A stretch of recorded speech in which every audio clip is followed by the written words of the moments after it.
Merry Vlogmas Day 3, everyone. This is Amy of AJC Magic TV. Welcome in. It is the countdown to Christmas. Here is our chocolate calendar. We're going to go ahead and open up Day 3 and see what item we have today. So there we go. And it looks like a train. So Day 3 is a chocolate train. So here we go. Yummy. Welcome in, Mark. Welcome in, Coaster Mom. Day 3 was a chocolate train. And we will search for Day 3 of the storybook. And it's way up at the top here. So we will go ahead and do number 3. I kind of decided to do some of it live and some will be videos, just so you know. I'm going out later, or I would have done it live later. But today's story is a Christmas gift for Chip. When Belle introduces one of her Christmas traditions at the castle, Chip is keen to help out until the skills she learned from her father. How can Belle repay Chip's acts of kindness? So let's read A Christmas Gift for Chip. It was Christmas Eve at the castle. The enchanted objects didn't usually exchange presents, but they loved to decorate the library and trim the tree. Belle was eager to help and placed a pair of her shoes by the fireplace. "What are you doing, Belle?" Chip asked. "When I was a little girl, my father and I would leave our shoes on Christmas Eve for Papa Noel to fill with treats." Belle explained. In that moment, Belle missed her father very much.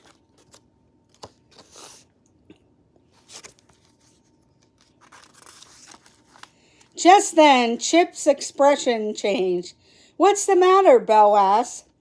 "I'm a teacup," Chip said, hopping in onto Belle's palm. "I don't wear shoes. What if Papa Noel can't find me?" Belle smiled. "You might be a teacup now, but you weren't always. Do you have any of your old shoes laying around?" "Yep," Chip replied. "All the enchanted objects do." Belle and Chip jumped into action. They raced from room to room, gathering up pairs of old shoes for Chip, Mrs. Potts, Lumiere, and Cogsworth.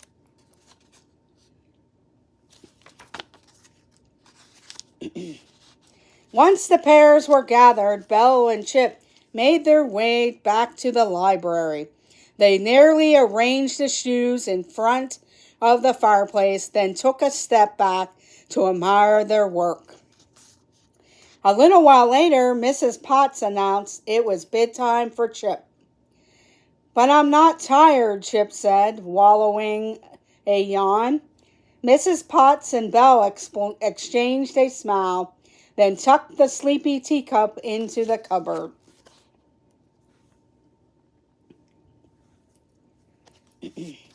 Hello, Monorail Molly, Megan G. Hello to anyone I missed. Thank you for joining. Soon after, Belle and Mrs. Potts returned to the library to reunite with Cogsworth and Lumiere. "I'd like to do something special for Chip," Belle said. Lumiere thought for a moment. "Long before the master was turned into the beast, he was a little boy living in this castle," he explained. "Many of his old toys are still here. Perhaps you could give one to Chip." Belle's face brightened. "That's a wonderful idea," she cried. Mrs. Potts was touched. "That part of the castle is off limits," Cogsworth said nervously. He was afraid to break the rules. Lumiere, however, loved a bit of mischief. They made their way into the Beast's childhood bedroom. It was gorgeous, albeit a bit messy. This chamber hasn't been opened for years, Mrs. Potts said. It holds too many sad memories. But Belle was only partially listening. Her eyes were drawn to a set of toy carriages. This could be perfect, she whispered.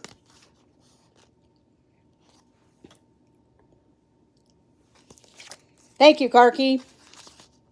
Suddenly, the Beast burst into the room. How dare you enter here, he shouted. Everyone shuddered with fear, but Belle refused to be intimidated. I was trying to find a gift for Chip, she said, finding her courage. He helped me share the Papa Noel tradition with the castle, and I wanted to reward him for his kindness. It's Christmas Eve, after all. The Beast had no patience for this. Get out, he shouted.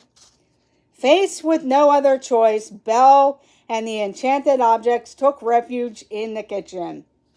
Is he always that unreasonable? Belle asked. Mrs. Potts tried to explain. Soon after he lost his mother, he lost the favorite toy she had ever given him. A white horse with blue eyes and a black mane. She reveled. Out of sadness and anger, he closed up that room forever along with his heart. Oops. Here's the pictures. Faced with no other choice. Oops, sorry. I missed the page. Here we go. Belle felt sorry for the Beast, but she wouldn't be swayed. As the enchanted objects drifted off to sleep, Belle returned to the Beast's childhood room. While searching for Chip's gift, she found a ball of string and a music box. Then she happened upon a pair of the Beast's shoes from when he was a boy. Setting the Beast shoes aside, Belle turned to the toys in front of her. With a little tinkering, she knew she could create something wonderful for Chip. Being the daughter of an inventor, Belle had plenty of experience with things like this, and somehow working this way made her father feel close by. Belle lined up the carriages and tied them together. Then she took apart the winding mechanism for the music box and put it into the first carriage. Welcome in, Donna, and Arjons, and Karki.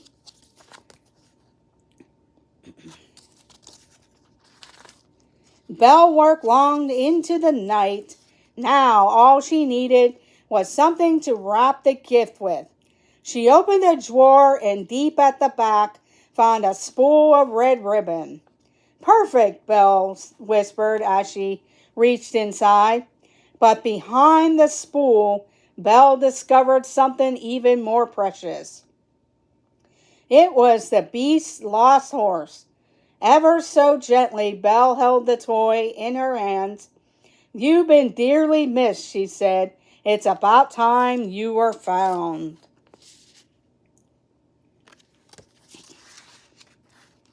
Belle knew exactly what she had to do next. First, she fastened a few bows out of the red ribbon. She placed some on Chip's carriages and wrapped a large one around the toy horse's neck. Then she made her way to the Beast's current bedroom. She carefully placed the prince's shoes outside his door with the toy horse resting inside. She knocked, then slipped away.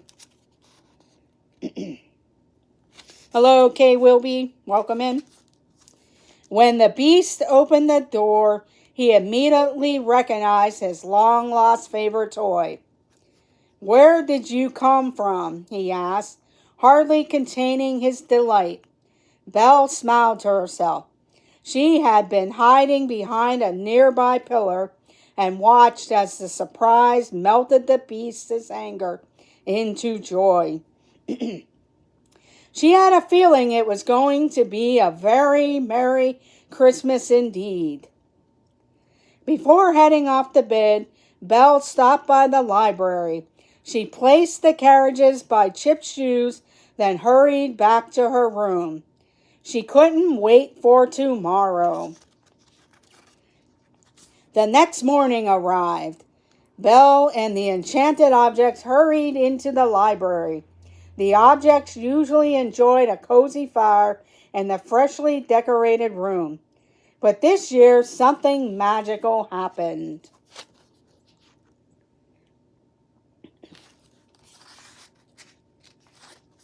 Well, bless my soul, Mrs. Potts exclaimed. She then directed everyone's attention towards the fireplace. Each pair of shoes was filled with treats and surprises. Papa Noel did come, Chip shouted. He found us. Thank you, Donna. Belle couldn't believe it. When she left the carriages for Chip last night, the shoes were empty. But now every pair was full to busting. Then Belle scooped Chip up. Papa Noel brought us most of this, she said to the teacup. But the carriages are from me to you. Thank you for all your help yesterday.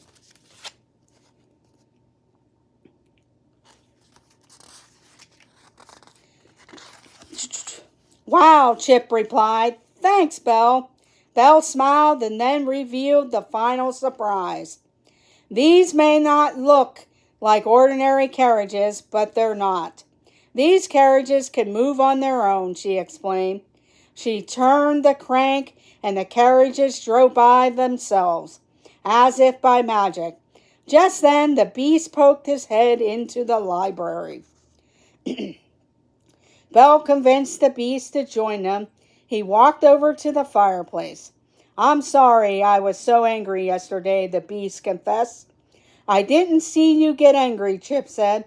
That's right, the beast said, turning to the young teacup. You didn't, but I heard you play a big role in bringing Papa Noel back to the castle.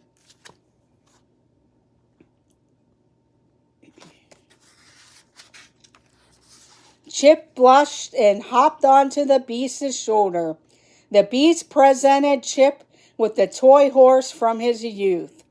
This horse is very special to me, and it needs someone very special to look after it.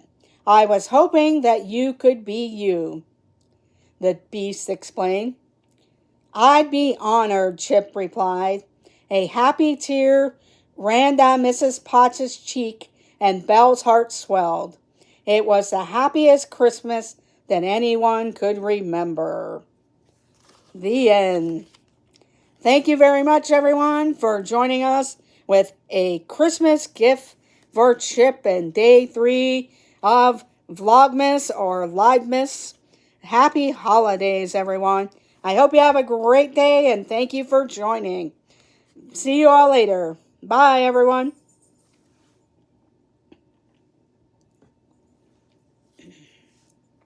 Bye, everyone. Have a great day.